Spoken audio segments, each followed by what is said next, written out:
Hoje eu vou compartilhar com vocês pelo menos uma experiência interessante, que é plantar os seedlings. Então eles vêm nos potinhos, né, nos vasos de vidro que são provindos aí dos meios de cultivo.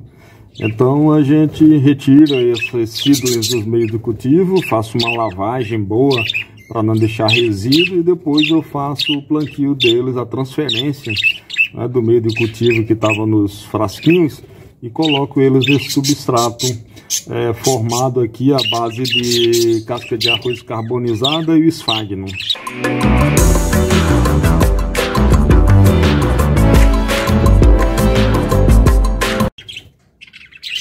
Eu tenho aqui 2 frascos com seedlings, né, estava em meio de cultivo.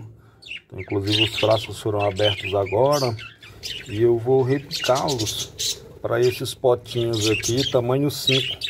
Então são vasos plásticos, muito utilizados aí para seedlings muito jovens, né? E eu prefiro não fazer coletivo, eu prefiro fazer logo a individualização. Então eu vou retirar os seedlings daqui, vou fazer uma limpeza, remover todo o meio de cultivo em água corrente e depois eu vou plantá-los nesses vasinhos aqui tamanho 5, né, com esse substrato que eu já deixei aqui previamente preparado.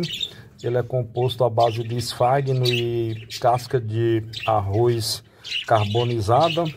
Então eu sempre corto o esfagno bem pequenininho, deixo ele bem mais uniforme, misturo com a casca de arroz e aí ele vai ficar prontinho para fazer a repicagem aqui dos seedlings para os vasos definitivos para os vasos tamanho 5, que é a primeira etapa, e eles vão permanecer aqui no orquidário.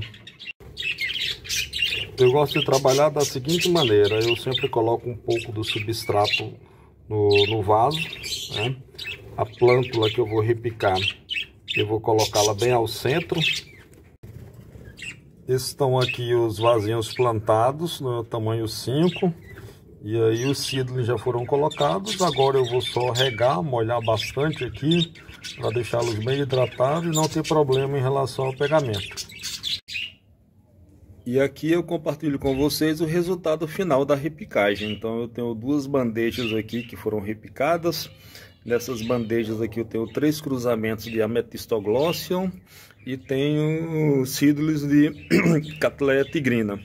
Então a esperança e a expectativa, obviamente, é que daqui a 5, 6 anos a gente vai ter flores espetaculares aí desses indivíduos. Com essas imagens aqui eu finalizo para vocês essa parte que eu tratei com vocês, né? Do plantio dos seedlings. Então desde a remoção dos frascos em que eles vieram até a colocação deles nesses potes 5 aqui e nas bandejas que acomodam bem.